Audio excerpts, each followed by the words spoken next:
Congo et initiateur du Secours d'urgence Congo. C'est un domaine qui consiste à prendre en charge des accidentés, mais aussi à faire de la pédagogie.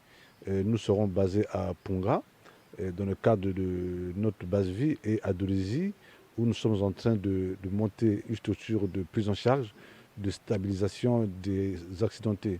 C'est-à-dire il y aura un service de chirurgie orthopédique, il y aura de l'imagerie, il y aura du laboratoire dans l'enceinte de l'hôpital de référence de Dolisie. Mais nous serons présents tout le long de la route nationale numéro 1 et aussi de la route nationale numéro 2. Mais pour le moment, nous commençons par la nationale numéro 1, où nous allons placer des ambulances et nous allons former des ambulanciers. Voilà, et lorsque nous lisons de partout, c'est écrit Fondation Humaniste Congo. Que dites-vous de ça? Bon, la Fondation Humaniste Congo, c'est une organisation qui a été créée en 2011 à Sibiti. Le siège social, c'est à Sibiti. Et après que nous ayons signé un protocole avec le gouvernement du Congo, d'ailleurs, nous avons déjà réalisé plusieurs activités dans tout le Congo. La fondation, pour nous, c'est un organe de travail, c'est un instrument qui nous permet d'agir, de mener des activités, de mener nos actions humanitaires. Et quand nous voyons un peu de partout actes aux pratiques dangereuses, qu'est-ce que vous voulez nous donner comme l'explication face à cette expression? Bon, mais comme je vous l'ai dit, vous voyez que la route parle, mais personne n'entend ce que dit la route. Et des gens font des dépassements hasardeux, mais sinon c'est dans le cadre de l'incivisme. Donc c'est des pratiques qui sont très dangereuses, non seulement pour leur vie, mais aussi pour la vie des autres. Parce qu'en respectant le code de la route, on préserve sa vie et celle des autres. Donc les pratiques dangereuses sont là, mais sur la route en elle-même, dans plusieurs pays, vous verrez que la route de Pointe à Brazzaville, c'est même une très très bonne route. Dans d'autres pays, il y a des routes qui sont qui sont plus mauvaises que ça. Mais celle-là n'est pas mauvaise, elle est bien entretenue, sauf que les gens ne lisent pas les panneaux, comme vous l'avez dit en amont. Donc, c'est des pratiques, des gestes dangereux. Nous voulons lutter contre ces gestes parce qu'ils rentrent dans le cadre de l'incivisme.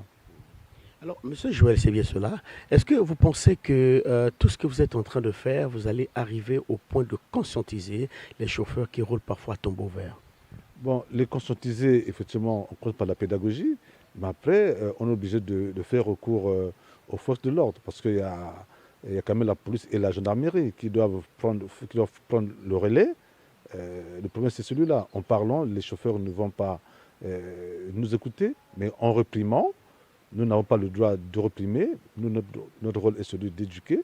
Et je pense que la police pourra jouer son rôle ou la gendarmerie. En verbalisant sévèrement, je crois que les chauffeurs finiront par prendre conscience.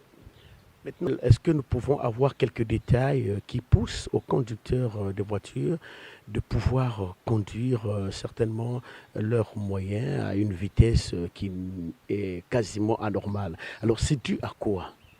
Bon, on peut parler d'abord de la consommation d'alcool, parce que vous verrez que vous aurez dans le Mayombe, il y a beaucoup d'endroits où les chauffeurs prennent beaucoup d'alcool. Il y en a qui vous disent que sans consommer de l'alcool, ils ne peuvent pas conduire. Ils peuvent pas conduire, donc déjà, l'abus d'alcool est déjà un premier facteur de ce genre de geste. Mais aussi, il y en a qui sont dans leur lutte pour prouver qu'ils sont meilleurs que les autres. Ben, ils font des dépassements, parce que quand on fait un dépassement dangereux ou pas dangereux, ben, le chauffeur il est content, il pense qu'il est supérieur à celui qui l'a dépassé. Donc il y a ces deux comportements-là qui malheureusement mettent la vie des passagers en péril. Mais est-ce que pour être un bon chauffeur, il faut rouler à tombeau vert? Mais moi je pense que pour être un bon chauffeur, il faut respecter d'abord le code de la route.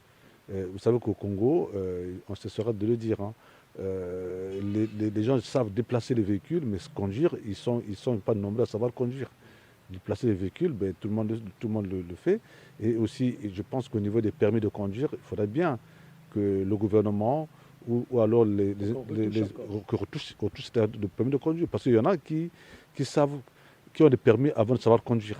Ça, vous le savez. Malheureusement, la presse n'en parle pas. Il y aurait beaucoup d'émissions par rapport à ça. Il faut qu'on retouche les permis de conduire, quitte à mettre des codes et n'est-ce pas, les annuler. Les annuler. Moi, je réside en France depuis plusieurs années.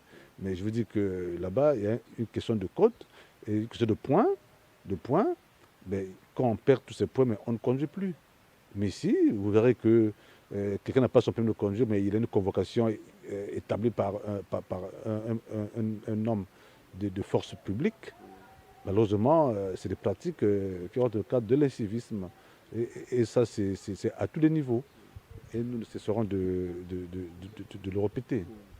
Président, il y a une question qui brûle mes lèvres tout de suite. Vous venez donc de toucher un point qui a fait battre mon cœur en disant que ici, les gens déplacent les voitures mais ne conduisent pas. Quand vous parlez quand vous utilisez cette expression déplacer et conduire, quelle est la dichotomie qui existe entre ces deux expressions? Mais quand on dit permis de conduire, il n'y a pas un permis de déplacer, mais permis de conduire. Quand on a un permis de conduire, on sait respecter, n'est-ce pas, le code. Vous voyez, des dépassements que l'on fait euh, en traversant une ligne continue. Moi, je pense que vous avez déplacé le véhicule, mais vous ne savez pas conduire parce que vous ne respectez aucune règle de la conduite. Donc, moi, je pense que c'est très facile. Savoir conduire, c'est respecter déjà le code de la route, respecter le véhicule lui-même, parce qu'il y en a qui le matin, ils se réveillent, ils ne vérifient rien du tout, et ils démarrent le moteur, ils sont partis. Mais le véhicule a besoin d'un entretien, le véhicule a besoin de vérification. Donc c'est dans le cadre là que je parle de savoir déplacer des véhicules, mais pas savoir conduire. Maintenant, quels sont vos rôles à vous